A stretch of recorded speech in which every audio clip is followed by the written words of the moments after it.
termite mound is about 15 feet high.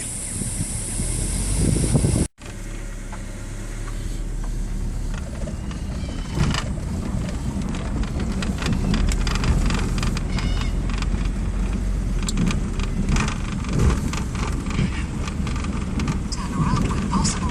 Stuart Highway. Then, at the end of the road, turn left.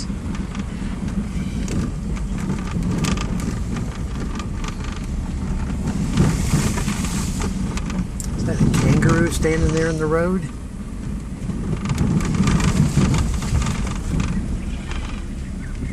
Yeah, I think it is.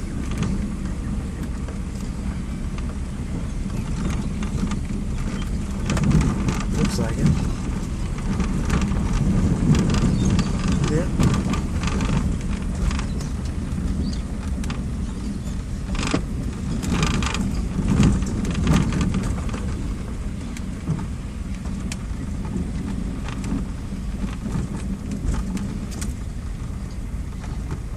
There they go.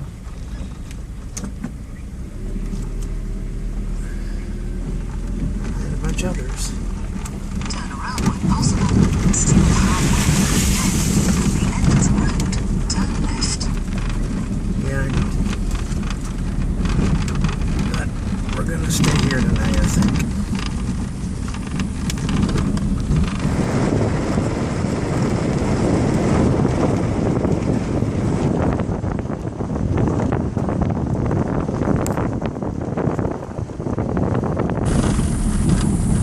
Going to Gorey airfield. It's an abandoned World War II airfield.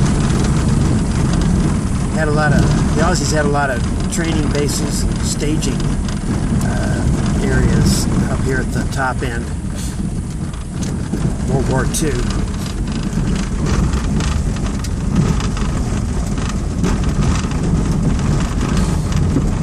Stay right here, actually.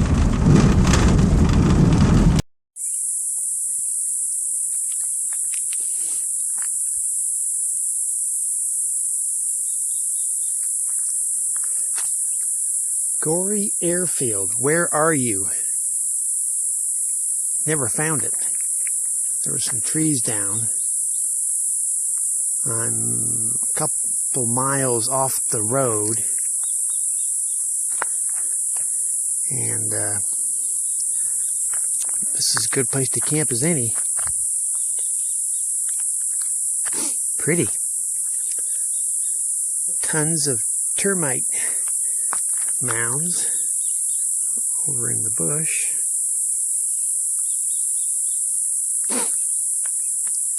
Bit of clouds. Not expecting any rain, maybe.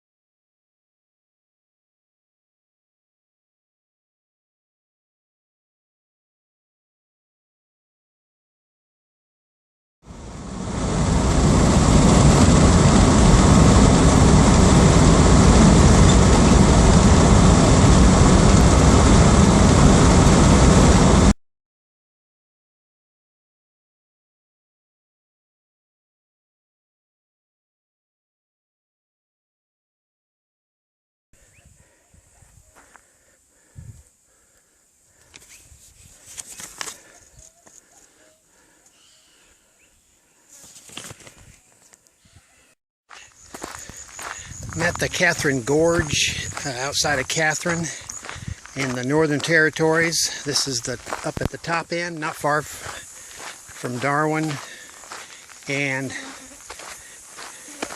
it's very hot. It's late morning. Flies are rather thick, and the temperature and the humidity feel like they're in the 90s.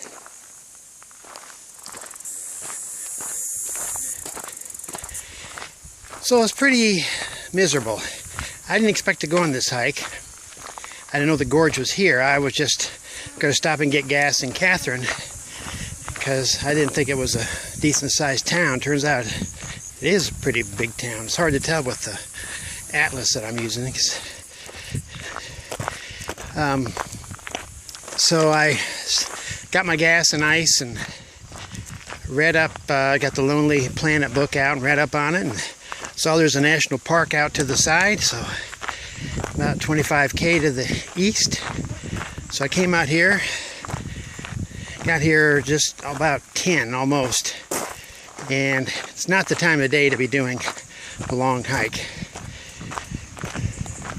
It's very hot, humid, and so thick with flies that I don't know how people would do it without a fly mosquito net. Anyway, I'm heading back, get something cool to drink. Had a nice walk. This is not the tourist season, this is the wet. There's two seasons at the top end of Australia. It's the dry and the wet. This is the wet. They've already had major flooding 2 weeks ago. A couple of the roads that I came on the way up here were closed. They were just, under 1 to 2 meters of water. So that's receded. They were doing road repairs when I was coming through yesterday. So this is the rainy season, monsoon. Today it's not raining, 30% chance of rain, which is probably typical. Everything is green. Everything's growing. The fire danger is at the lowest possible thing. But when it comes to hiking, I was thinking to myself a little while ago, I've already sweat more today than I think I did for the entire PCT. That's not correct, but it certainly feels like it. I am just drenched after an hour with a small day pack. So, too hot and humid. There's cars next to me. I guess these are the people coming to the park now. They're air conditioned. I turned the air conditioning on yesterday for the first time. I went about 19 days without air conditioning. And I was in the car and I was doing all right. I've been doing all right. I've got acclimated to the heat. But I noticed yesterday that I was just drinking so much fluids in the car. Not exerting myself at all. Just going down the road in the car. I would drink a drink, then I would finish it. I'd start another one. Finish it, start another one. So I thought, well, that's not right. Okay, the trail is underwater, so I'll go around that. So I broke down and turned the air conditioning on. Then last night, unbelievable heat and humidity when I went to bed.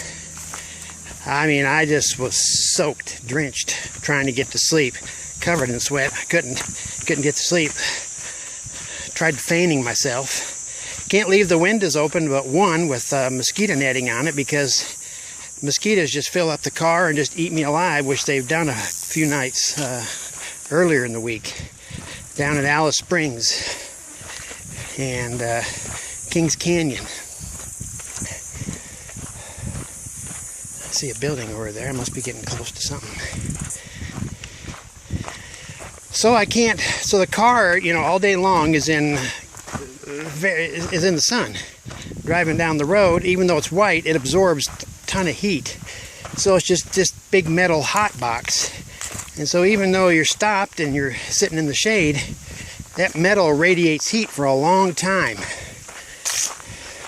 And it's not until after midnight when the car is semi-cool, just the frame. So I just have the one window open and it's covered with mosquito netting, so it's got very fine netting, so a little bit of air gets in but not much. And if I open up the other windows, then the mosquitoes just get me, and flies. Well, the mosquitoes are pretty much a nighttime thing and the flies are a daytime thing. So right now I'm covered with flies. But you don't shoo them off because then they're all buzzing around like crazy and that bugs me. So you just let them walk around. As long as they're not getting inside and getting me. Every now and then they do get inside the net. And you know what they do? They they try to get out. They work and work and work to get inside this net. And then when they get inside, the first thing they want is to get back out. You'd think they would be walking all over my face, but they don't. Okay. Katherine Gorge. I don't know the Aborigine name.